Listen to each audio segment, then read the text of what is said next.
الحمد لله نحمده ونستعينه ونستغفره ونؤمن به ونتوكل عليه ونعوذ بالله من شرور أنفسنا ومن سيئات أعمالنا ونعوذ بالله من شرور أنفسنا ومن سيئات أعمالنا ونعوذ بالله من شرور أنفسنا ومن سيئات أعمالنا من يهده الله فلا مضل له ومن يضلله فلا هادي له ونشهد أن لا إله إلا الله وحده لا شريك له ونشهد أن سيدنا ومولانا محمدا عبده ورسوله وبارك وسلم تسليما كثيرا كثيرا أما بعد فأعوذ بالله من الشيطان الرجيم بسم الله الرحمن الرحيم وإذا طلقتم النساء فبلغن أجلهن فأمسكوهن بمعروف أو سرحوهن بمعروف ولا تمسكوهن ضرارا لتعتدوا ومن يفعل ذلك فقد ظلم نفسه ولا تتخذوا آيات الله هزوا واذكروا نعمة الله عليكم وما أنزل عليكم من الكتاب والحكمة يعظكم به واتقوا الله واعلموا أن الله بكل شيء عليم صدق الله العظيم.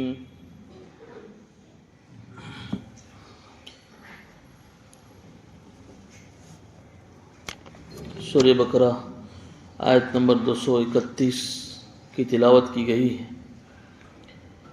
گزشتہ سے پہلے والے 2 ہفتے میں مسلسل ایک مضمون ہمارا چل رہا ہے اور وہ مضمون تھا طلاق کے تعلق سے. تفصیل کے ساتھ پوری بات آپ کے سامنے آ چکی ہے. یہ بات بتائی تھی کہ یہودیوں کے یہاں طلاق کے سلسلے میں اتنی زیادہ افراط تھا کہ جب بھی 2 میاں بیوی میں آپس میں کوئی جھگڑا ہوتا تھا تو وہ شوہر اپنے بیوی کو فوراً طلاق نامہ سونپ دیتا تھا. یعنی معمولی تناؤ، معمولی جھگڑوں میں آپس میں طلاق ہو جایا کرتی تھی. دوسری طرف عیسائیوں کے یہاں بالکل اس میں نرمی تھی، سختی تھی بالکل، کہ ایک مرتبہ جب نکاح ہو گیا، اب یہ نکاح ہونے کے بعد یہ نکاح کبھی ختم ہی نہیں ہوگا. چاہے وہ دونوں میاں بیوی کی زندگی کتنی ناخوشگوار گزر رہی ہو، لیکن ایک مرتبہ نکاح ہو گیا، بات ختم. پوری زندگی اس کو بھگتو آپس میں دونوں.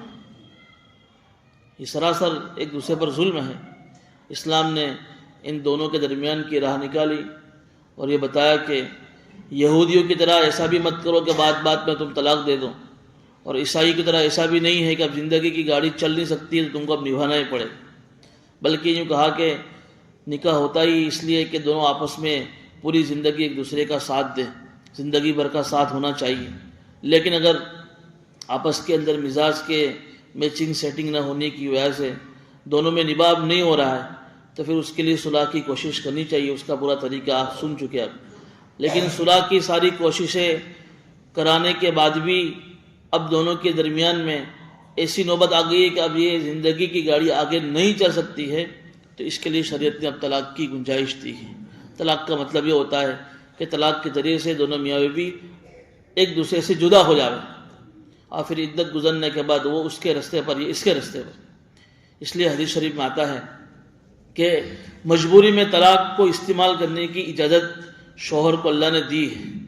لیکن یہ الفاظ حدیث میں آتے ہیں ابغض الحلال الی اللہ الطلاق، کہ اللہ کے نزدیک جتنی چیزیں اللہ نے حلال نازل فرمائی ہیں ان تمام حلال چیزوں میں سب سے زیادہ ناپسندیدہ اگر کوئی چیز ہے وہ طلاق ہے. جائز حلال لیکن اللہ کو پسند نہیں ہے کہ معمولی باتوں میں کوئی آدمی اپنی بیوی کو طلاق دے دے، اللہ کا عرش ہل جاتا ہے، اور یہ شیطان کی آخری کوشش ہوتی ہے کہ دو میاں بیوی میں آپس میں کسی بھی طریقے سے جوڑ نہ ہو، ورنہ یہ دو میاں بیوی کے ذریعے سے پورا خاندان اور پورا سماج اور پورا معاشرہ اس سے وجود میں آئے گا۔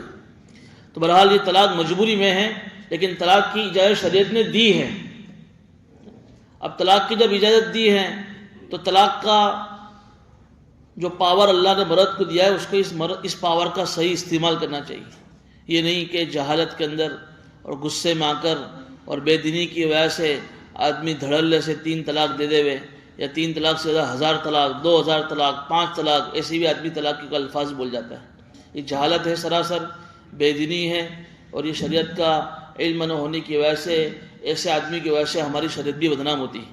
بلکہ طلاق کا طریقہ میں نے آپ کو بتایا تھا کہ ایسی مجبوری میں اگر طلاق دینی ہے تو جب بیوی پاکی کی حالت میں ہو، جب اس کو ماسک نہ آ رہا ہو، پاکی کی حالت میں ہو، ایسی پاکی کی حالت میں 1 یا 2 طلاق دینی چاہیے۔ ایک ہی طلاق دے یا تو 2 طلاق دے۔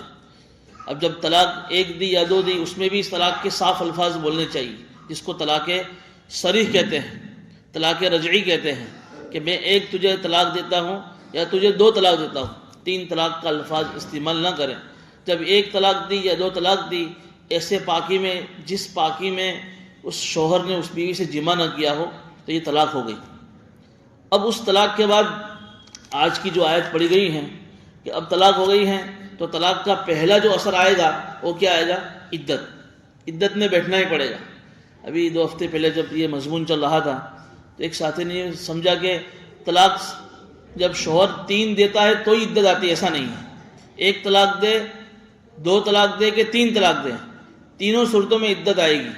اس لیے کہ عدت کی جو حکمت تھی وہ یہ بتائی تھی کہ جس شوہر نے اپنی بیوی کو طلاق دی ہے تو اب طلاق دینے کے بعد پتہ نہیں، ہو سکتا ہے کہ اس بیوی کو حمل ٹھہر گیا ہو، اس نے صحبت کی ہو، ابھی اس بیوی کا حمل اس شوہر کا جو ہے منی کا نطفہ اس میں جا کر وہ حمل ٹھہرا ہے نہیں ٹھہرا ہے، اس کی صفائی کے لیے یہ عدت آئی تھی کہ جب یہ عورت 3 ماسک حیض کی گزارے گی تو اس کا فائدہ کیا ہوگا کہ صاف پتہ چل جائے گا کہ یہ عورت طلاق کی وجہ سے عدت میں بیٹھی ہے، اس کو کوئی حمل نہیں ہے۔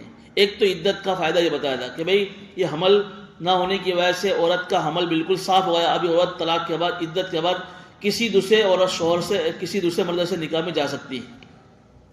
دوسرا فائدہ یہ بتایا تھا کہ سوال یہ بھی ہوتا ہے کہ بھئی 1 ماسک سے یہ بات پتہ چل جاتی ہے، بے ماسک آیا مطلب حمل نہیں ہے، پھر 3 ماسک کی عدت کیوں لگائی؟ تو اس میں دوسری حکمت یہ بتائی تھی کہ 3 ماسک کا جو زمانہ ہوتا ہے کم سے کم وہ 2 مہینے کے تقریباً 2 مہینے کا زمانہ ہوتا ہے۔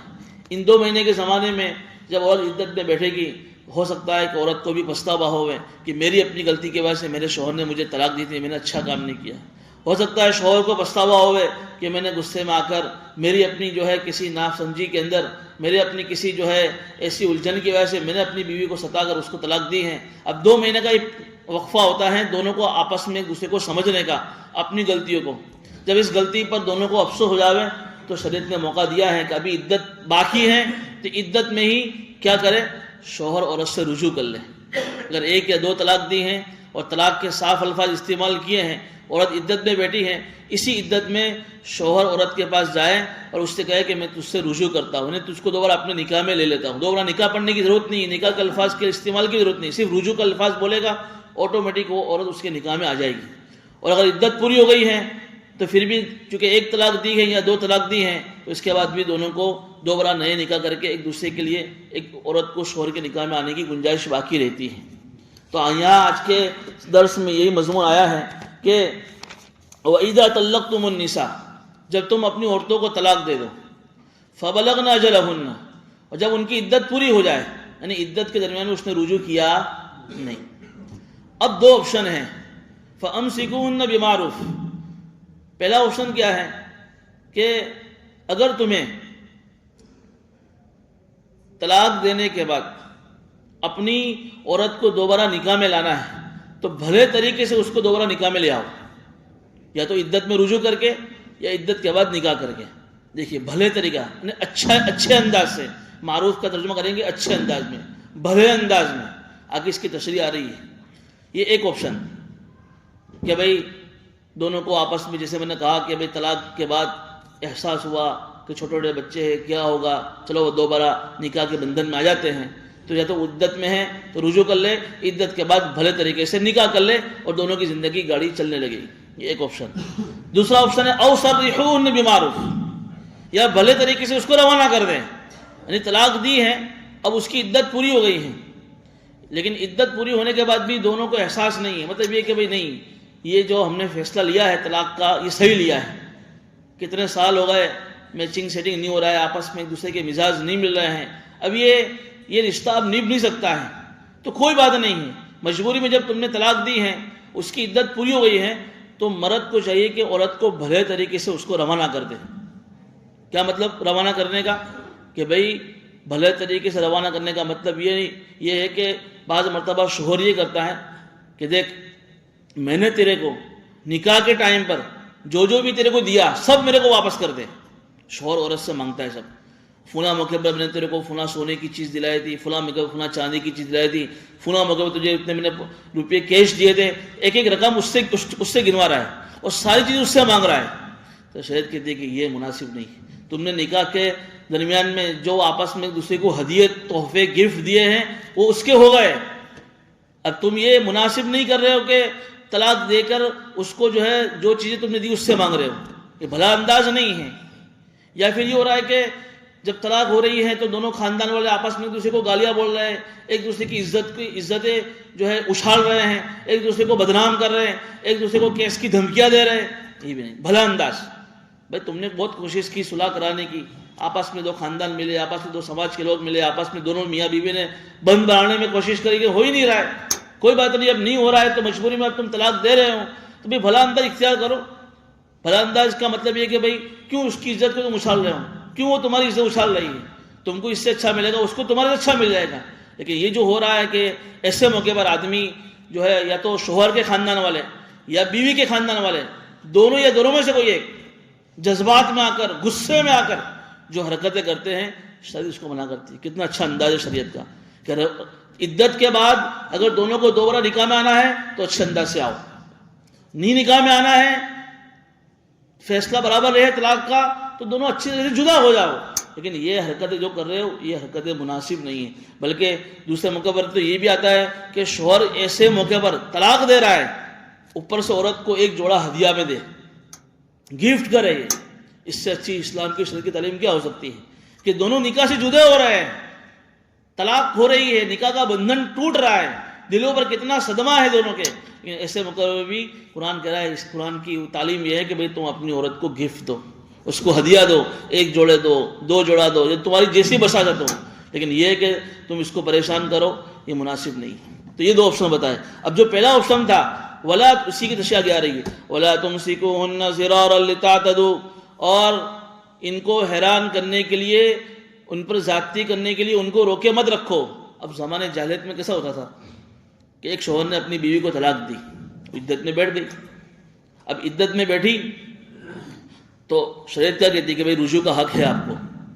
ہوتا یہ تھا کہ نیت اچھی نہیں ہے، احساس نہیں ہے، پچھتاوا نہیں ہے، اس کو حیران کرنے کے لیے بیچاری سمجھو کہ 2 مہینے کی عدت ہوتی ہے، 30 دن ہوئے اس نے رجوع کر لیا، رجوع کر لیا، عدت ختم ہو گئی، دوبارہ نکاح میں آ گئی.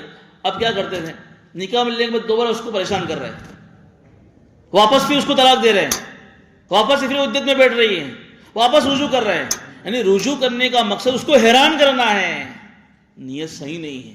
کیا بتایا، فَأَمْسِكُوهُنَّ بِمَعْرُوفٍ کا مطلب کہ اگر عدت میں رجوع کرنا ہے تو اچھا انداز ہونا چاہیے، یعنی دوبارہ اس کو اپنانے کی نیت ہونی چاہیے. حیران کرنے کی نیت سے تم یہ کرو گے تو یہ شریعت نے منع کر دیا ہے، یہ تو اس پر حیران ہے، ظلم ہے. اس لیے آگے اللہ کہہ رہا ہے وَمَن يَفْعَلْ ذَلِكَ فَقَدْ ظَلَمَ نَفْسَهُ، کہ جو آدمی اس طریقے کی حرکت کرے گا، یعنی بار بار عورت سے رجوع کر رہا ہے عدت میں اور پھر اس کو حیران کر کے سالہ سال تک اس کو اپنی نکاح میں رکھ کر اس پر ظلم کر رہا ہے، فقد ظلم نفسہ، اس نے اپنے اوپر ظلم کیا ہے. کیا مطلب ظلم کا، کہ اس نے ظلم کیا ہے اپنے اوپر، یہ کہ اپنی ذات پر ظلم کر کے وہ اللہ کے عذاب کا مستحق بنا ہے. دنیا میں وہ یوں سمجھتا ہے کہ میرے کو کون کہنے والا ہے، میں تو بھائی ہوں، میں تو دادا ہوں، میں تو جو ہے بڑے گھرانے کا ہوں، میری چلتی ہے، میرے کو کون کہنے والا ہے، کوئی میرے کو کچھ کہہ نہیں سکتا، میری مرضی ہے. اللہ کہتے ہیں کہ اگر دنیا میں تمہارے ظلم کی پکڑ نہیں بھی آئی تو کوئی بات نہیں، آخرت میں اللہ تمہیں چھوڑے گا نہیں۔ وَلَا تَتَّخِذُوا آیَاتِ اللَّهِ هُزُوًا، کہ اللہ نے عجیب الفاظ استعمال فرمائے ہیں، اور اللہ کی آیتوں کا مذاق مت اڑاؤ۔ یہ جو اللہ نے قرآن کریم میں جو احکامات نازل فرمائے ہیں، جیسے یہاں نکاح کے مسائل آئے، طلاق کے مسائل آئے، عدت کے مسائل آئے، ابھی آگے دودھ پلانے کے، بچے کے دودھ پلانے کے مسائل آ رہے ہیں، آگے جو عورت کی عدت کے وفات کے مسائل آ رہے ہیں، کہ یہ جو قرآن کریم کے اندر جو جگہ جگہ اللہ نے مختلف مسائل بیان فرمائے ہیں، احکامات بیان فرمائے، اس کا مذاق مت اڑاؤ، اس کو سیریس لو۔ یہ مت کہو کہ یار یہ ٹھیک ہے، اسلام کی باتیں اپنی جگہ پر، قرآن کا حکم اپنی جگہ پر، حدیث کی بات اپنی جگہ پر، لیکن میں تو یہی کروں گا۔ اس کی تشریح علماء نے، مفسرین نے، محدثین نے کی ہے کہ مذاق کا مطلب یہ ہے کہ جیسے نکاح ایک اللہ کا حکم ہے، کہ جو دو میاں آپس میں، دو اجنبی مرد اور عورت ہیں، جب دونوں کو مناسب رشتہ مل جاوے تو پھر نکاح کی ترغیب دی گئی ہے، کہا کہ نکاح مسجد میں ہو، بھرے مجمع میں ہو، نکاح کے لیے خطبہ مسنون نہ ہو، اور پھر اس طریقے سے بڑے مجمع میں، بڑے مجلس کے اندر اس طرح نکاح ہو تاکہ پورے معاشرے کو، پورے محلے کو، پورے سماج کو خبر پڑے کہ یہ دونوں ایک دوسرے کے نکاح کے ذریعے سے ایک دوسرے سے ملے اور دونوں میاں بیوی بنے ہیں۔ یہ پوری نکاح کی پروسیس ہوتی ہے۔ اب تم نے اس کو مذاق بنا رکھا ہے۔ جیسے ہم نے اس کی مثال پہلے بھی دی تھی کہ بھئی تم کالج کے اندر آج کل یہ ماحول چل رہا ہے، آپس میں جو ہے دوستانہ تعلقات ہو جاتے ہیں، ایک ہی کلاس میں جو ہے ایسی تعلیم ہو جس میں ایک ہی کلاس میں لڑکے اور لڑکیاں ساتھ میں پڑھ رہی ہیں، اور مذاق کے اندر جو ہے لڑکے نے دو گواہوں کی موجودگی میں لڑکے سے کہا کہ میں نے تجھ کو اپنے نکاح میں لیا، اس نے کہا میں نے قبول کیا۔ دو گواہ، دو اور لڑکے کھڑے تھے، مذاق میں ایسی باتیں ہو گئی تو نکاح ہو گیا۔ اب کوئی کہا کہ بھائی کسی مولوی صاحب کو خبر پڑی کہ بھئی تم نے یہ حرکت کی نکاح، ارے میں تو مذاق کر رہا تھا، تیری مذاق کی ایسی کی تیسی، نکاح ہو گیا تیرا۔ وَلَا تَتَّخِذُوا آیَاتِ اللَّهِ هُزُوًا، تم اللہ کی آیتوں کا مذاق مت بناؤ۔ یہ کیا تم کے مذاق؟ یہ تم نے مذاق میں اگرچہ اس کی مذاق کی ہے لیکن وہ نکاح ہو گیا۔ میاں بیوی آپس میں بیٹھے ہیں، دل لگی کی باتیں ہو رہی ہیں، خوشی کا ماحول ہے گھر میں، آپس میں بچے بیٹھے ہوئے ہیں، اور پتہ نہیں ایک دم سے جانا میں تجھے ایک طلاق دیتا ہوں، اور پھر اس کو ایک دم سے آیا کہ یار ارے میں نے تو مذاق میں تجھے طلاق دی ہے، میری کوئی سیریس دل کی نیت نہیں ہے، اپنے تو کیسی محبت ہے، ارے تیری مذاق ایسی کہ تیری طلاق ہو گئی تیری بیوی کو۔ آج لوگ آتے ہیں غصے میں دی، میں نے جان بوجھ کے تھوڑی دی ہے، میرے کو بہت غصہ تھا۔ کوئی آدمی کیا کہ غصے تم اگر غصے میں ہو تو بھی تیری طلاق ہو گئی، تم نے مذاق بنایا شریعت کا۔ یہ ایسا کیسا تمہارا غصہ ہے کہ تمہارا غصہ تمہارے کنٹرول میں نہیں ہے، اور تم آپے سے آ کر جو ہے سارا غصہ اپنی بیوی میں اتار ڈالتے ہو۔ غصہ اتارنے کی مشین ہے بیوی، ہے کہ نہیں؟ پوری دنیا بھر کا غصہ آدمی اگر اپنے گھر میں اتارتا ہے تو یہ شریعت کا مذاق ہے۔ اس لیے کہا کہ نکاح کے اندر مذاق بھی نکاح حقیقت ہے، طلاق کا مذاق بھی طلاق کی حقیقت ہے۔ پہلے زمانے میں غلام بازی ہوتے تھے، ایک آدمی کے پاس غلام ہے، اب اس نے مذاق میں اپنے غلام کو کہا جا میں نے تجھے آزاد کر دیا۔ پھر تھوڑے بعد ارے میں تو مذاق کرتا تھا، تو کوئی آزاد نہیں ہے، ارے آزاد ہو گیا ہو، تو عاقل ہے، بالغ ہے، تو نے چاہے مذاق کے الفاظ استعمال کے لیکن وہ آزاد ہو گیا، وہ دوبارہ اس کو اپنی غلامی میں لے لیتا تھا۔ تو یہ سارے شریعت کا مذاق ہیں۔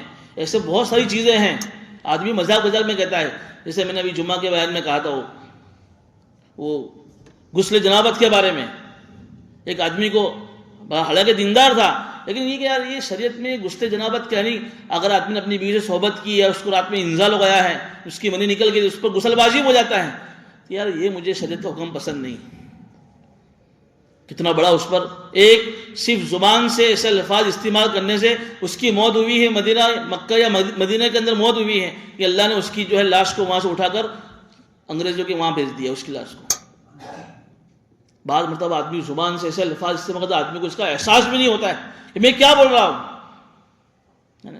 تو یہ اللہ کہہ رہے وَلَا تَتَّخِذُوا آیَاتِ اللَّهِ هُزُوًا، اللہ کی آیتوں کا مذاق یہ بھی مت کہو۔ شریعت کا حکم اپنی جگہ پر، یہ ہم نے اپنا قانون بنایا ہے، تمہارا قانون شریعت کے قانون سے اوپر کیسے چلا گیا؟ تمہارا اپنا قانون تو شریعت کے قانون کے دائرے میں ہونا چاہیے۔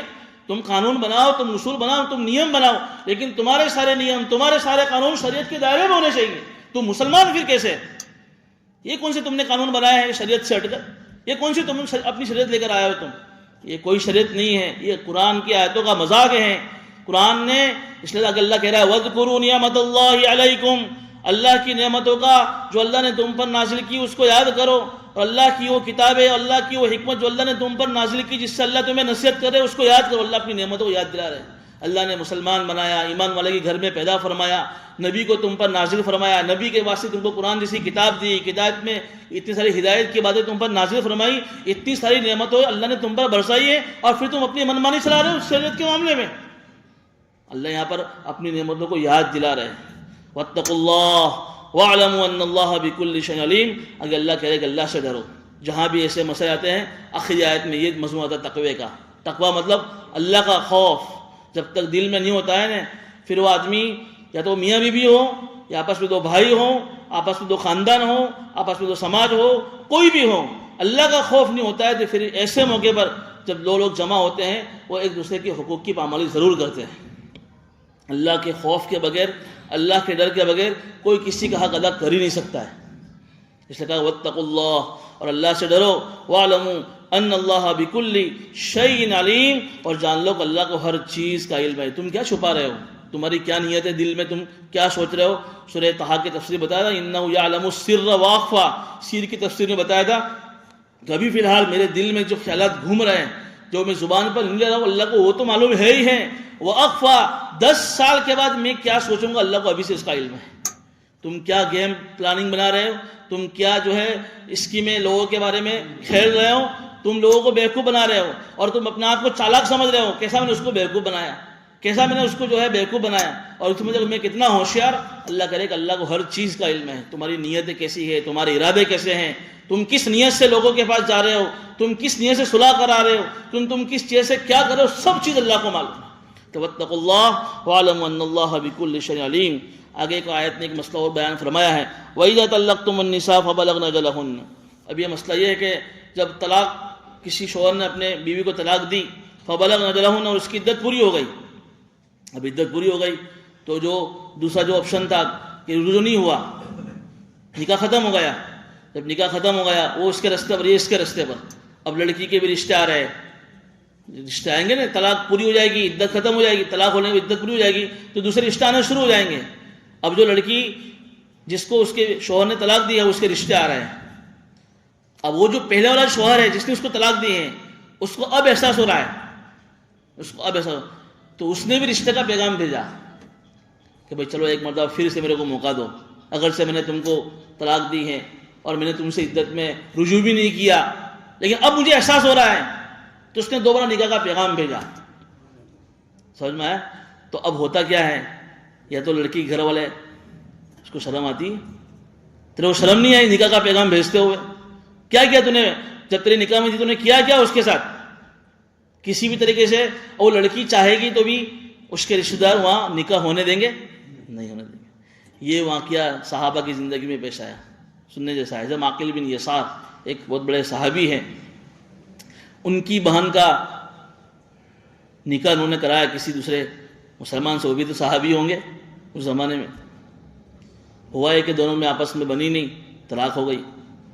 طلاق کے بعد عدت میں بیٹھی حضرت عاقل بن یسار کی بہن، عدت کے درمیان ان کے بہنوں نے رجوع نہیں کیا، آپشن تھا رجوع کرنے کا، رجوع ختم، عدت ختم ہو گئی، اجنبی ہو گئی۔ اب اس کے بہت سارے رشتے آئے تو انہوں نے بھی رشتہ بھیجا، ان کے بہنوں ہی جو ان کے پہلے والے شوہر تھے۔ تو عاقل بن یسار کو غصہ آیا، تمہیں شرم نہیں آتی ہے؟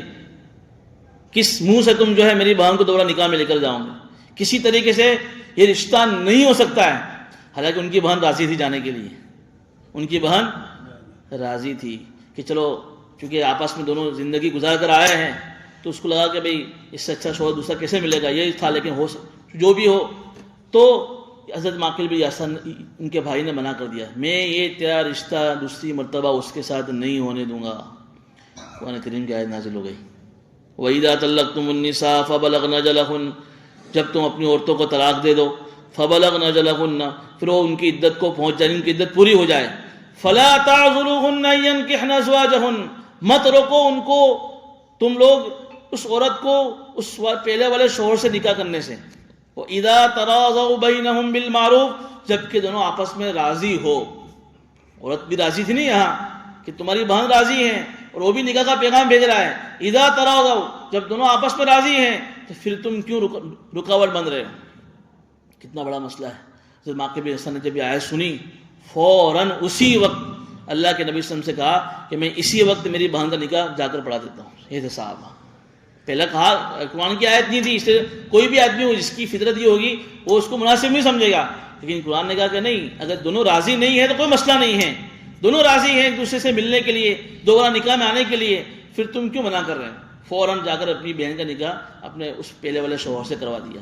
اللہ کہہ رہے ذالک یوعظ بہ من کان منکم یؤمن باللہ والیوم الآخر، کہ یہ جو نصیحت تمہیں کی جاتی ہے یہ اس شخص کے لیے ہے جو اللہ اور آخرت پر ایمان رکھتا ہوں.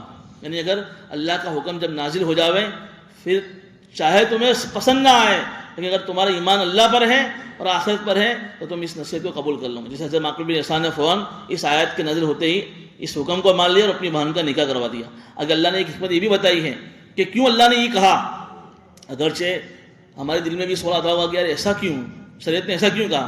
اللہ کہہ رہے ذالکم ازکیٰ لکم واطہر، یہ ان دونوں کے لیے اور تمہارے لیے صفائی کا اور پاکیزگی کا ذریعہ ہے. دونوں ایک دوسرے کے مزاج کو دیکھ کر آئے ہیں، ایک دوسرے کے پاس رہ کر آئے ہیں، ایک دوسرے کی دونوں پرائیویٹ باتیں بھی دونوں جانتے ہیں. ہو سکتا ہے کہ اس شوہر نے غصے میں اگر اس کو طلاق دی ہو، لیکن ایک دوسرے کا مزاج دونوں سمجھے ہوئے ہیں، اس لیے دوبارہ اس عورت کا اسی کے پاس جانے میں زیادہ فائدہ ہے. ہو سکتا ہے کہ دوسرا شوہر اس سے بھی خراب ملے اور دوسری بڑی بڑی پریشانیاں اس کے پاس آ جائیں. تو اس لیے صفائی اور ستھرائی کی بات یہی ہے کہ ہاں دونوں راضی ہو تو.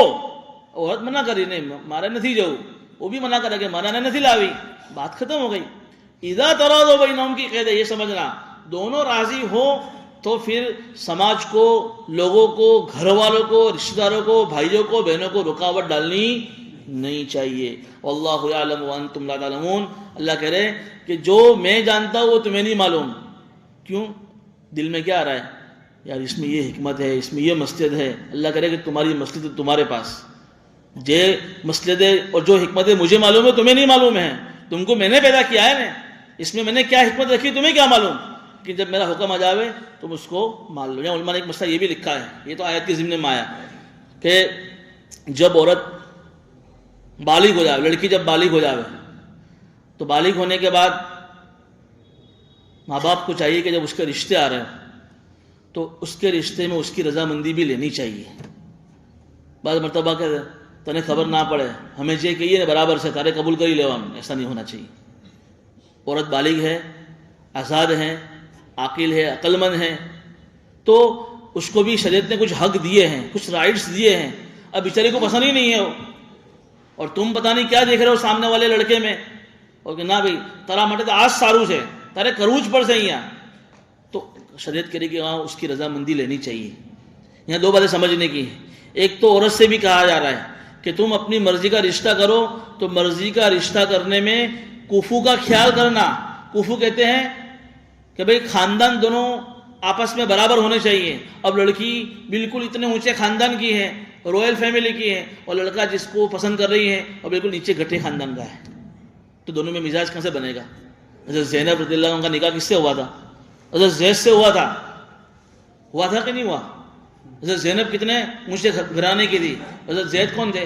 غلام تھے، بعد میں آزاد ہوئے. حضور نے ان کو اپنا لے پالا کہ بیٹا بنایا تھا. لیکن دونوں کے خاندان میں برابری نہ ہونے کی وجہ سے رشتہ جمع نہیں، میچنگ سیٹنگ نہیں ہوا، اور آخر میں پھر طلاق ہی ہوگی. تو عورت سے، لڑکی سے بھی کہا کہ بھئی یہ نسب کے اندر، خاندان میں، دینداری میں، شرافت میں تو جس لڑکے کو دیکھے تو یہ اپنا لیول کے اعتبار سے اس کو پسند کرنا تم، ورنہ پھر وہ آنکھ لڑ گئی تیرے ایسے لڑکے سے تو پھر وہ لڑکے دیکھتی نہیں ہے، بس مجھے تو اس سے پیار ہو گیا ہے، مجھے اس سے محبت ہو گئی ہے، مجھے اس سے لو ہو گیا ہے. تجھے اس سے پیار محبت ہوئی لیکن وہ تیرے جو ہے برابری کا نہیں ہے، تو ایسے موقع پر ماں باپ بیچ میں آئیں گے. ماں باپ کو چاہیے کہ ایسے میں وہ رشتہ رکا دے، ورنہ بعد میں پھر رشتے کیا ہوتے ہیں؟ طلاق پہ آخر ختم ہوتے ہیں. تو عورت کو بھی چاہیے کہ تجھے شریعت نے جو رائٹس دیے ہیں اس کا صحیح استعمال کر، اور ماں باپ کو بھی چاہیے کہ جب ایسے رشتے آ رہے ہوں تو اپنی بیٹی کی بھی تربیت کرے، اس کو بھی سمجھائے کہ بھئی جو رشتے آئے ہیں یہ تیرے لیے مناسب ہے، ہم تیرے خیرخواہ ہیں، ہم تیرے اوپر ظلم نہیں کر رہے ہیں، میں تیرا باپ ہوں، میں تیری ماں ہوں، تیرے حق میں رشتہ اچھا ہے تو اس کو قبول کر لیں. آپس کے سمجھوتے سے یہ کام کرنا چاہیے. یہ کام ہوتا نہیں ہے. دونوں طرف سے، ماں باپ کی طرف سے بھی غلطیاں ہوتی ہیں، یہاں لڑکی کی طرف سے بھی کمی کوتاہیاں ہوتی ہیں. اس لیے یہاں بھی کہا کہ وحیدہ، جب یہ اس آیت سلمہ نے یہ مسئلہ نکالا ہے کہ بھئی یہ جب لڑکی بالغ ہو جاوے تو پھر ولی کو بھی چاہیے کہ لڑکی کی اجازت سے اس کا نکاح کرائیں. اس لیے جب لڑکی کی اجازت دینے جاتے ہیں تو اجازت لینے کے لیے اس کو پوچھنا پڑتا ہے کہ بھئی فلاں مسجد میں نکاح ہو رہا ہے, فلاں کے لڑکے سے فلاں کا لڑکا ہے اور تیری اتنی مہر لگی, تیرے کو پسند ہے؟ تو لڑکی یوں کہے کہ جی مجھے, یا منڈی ہلا دے یا یوں زبان سے کہ جی ہاں مجھے پسند ہے, میں اجازت دیتی ہوں. تب جا کر پھر وہ وکیل بن کر مسجد میں آتا ہے. اور علماء نے یہاں ایک مسئلہ یہ بھی لکھا ہے کہ لڑکی کے پاس گیا اس کا ولی, یا تو اس کا باپ گیا, دادا گیا, چاچا گیا, ماما گیا, جو بھی گیا, وہ لڑکی سے پوچھا کہ بھائی تیرا رشتہ مسجد میں نکاح ہو رہا ہے, ہم تیرا نکاح پڑھانے کے لیے جا رہے ہیں, تو راضی ہے؟ تو زور زور سے ہنسنے لگی یا زور زور سے رونے لگی.